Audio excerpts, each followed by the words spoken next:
All right, guys, I'm back. I licked my wounds. Got a little battered last night from this epic forecast bust, but I'm ready to go, ready to move forward. I'll make a few comments on the storm.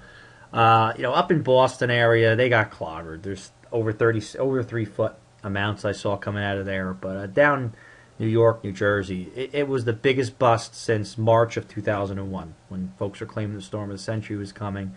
And what ended up happening, guys, is yes, the low formed too far to the east, but models were hinting at that. But everybody bought the European, including myself. And I think also, snow lovers like me, when they see an opportunity that could give you that much snow, you kind of let your bias get in the way and you discount anything that's not showing you. Especially when you say, oh, the European's the most accurate, so it must be 100% right. Well, if you guys normally watch me, I always usually say, okay, like the European, let's blend it 65% European, 35% GFS. And this time I just didn't do that. I bought the European 100%. I also like the British model. I totally discounted that. The British model was to the east. And you got a really bad forecast. So I'll learn from it. We'll move on. That's all I'm going to say about that for now. Let's put this past us. So here is the jet stream, basically, areas of high and low pressure, ridges and troughs. This is the storm leaving. Okay, we then have a nice little clipper system coming in for Friday. Light snows and overspread the region, maybe say an inch of snow for some spots. Not a big deal, but this sets up an interesting pattern heading into Sunday and Monday. Notice this takes on the signature of a 50-50 low, which is 50 north, 50 left, west for the coordinates. And you can see that ridge of high pressure over Greenland, so that would signify a negative NAO.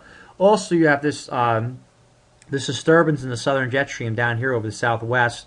So right off the bat, this looks like a setup for a storm. Okay, I'm not predicting a storm at this time, just showing you what I'm seeing. Models can't even predict something 12 hours away, let alone 108. But I just want to show you guys because, again, it's an active pattern. So as we move on here and go towards Monday, the model's trying to say, okay, these two jet streams, the southern and northern branch, can potentially combine and form a storm along the eastern seaboard. And again, why is this area important? Well, a 50-50 low creates something called confluence at 18,000 feet. And confluence results in high pressure staying in place. So what this does is, let me see if it shows up on here. It basically, if I move back a little bit, I don't know why this isn't working for some reason. Something's not working here. If I move back a little bit, that 50-50 low sets up high pressure like you see. And normally what it does is it holds the high pressure in place, so when storms approach, the cold air doesn't leave. Okay, it also sets up a nice block in the Atlantic so the storm can't really go out to sea. So will that happen? I don't know. One thing we have to look at here is this little piece of blue here. We don't want this bleeding too much into the United States, into the northwest. If it does, it's going to flatten out the ridge. You flatten out the ridge, you don't get a merge of these two jet streams. So it's too early to make a call on this, but if you look at the different ensembles here, here's a European ensemble. It's showing something similar. Here's a Canadian ensemble. It's showing something similar. If we go down here to the pressures, okay, so let's look at the ensembles here. I'm not showing operational models because I want to blend all the different ensemble members. If I go here, you could see, by the time we get to Sunday, you could see, okay, so this is the GFS ensemble, shows a storm developing. European ensemble shows a storm.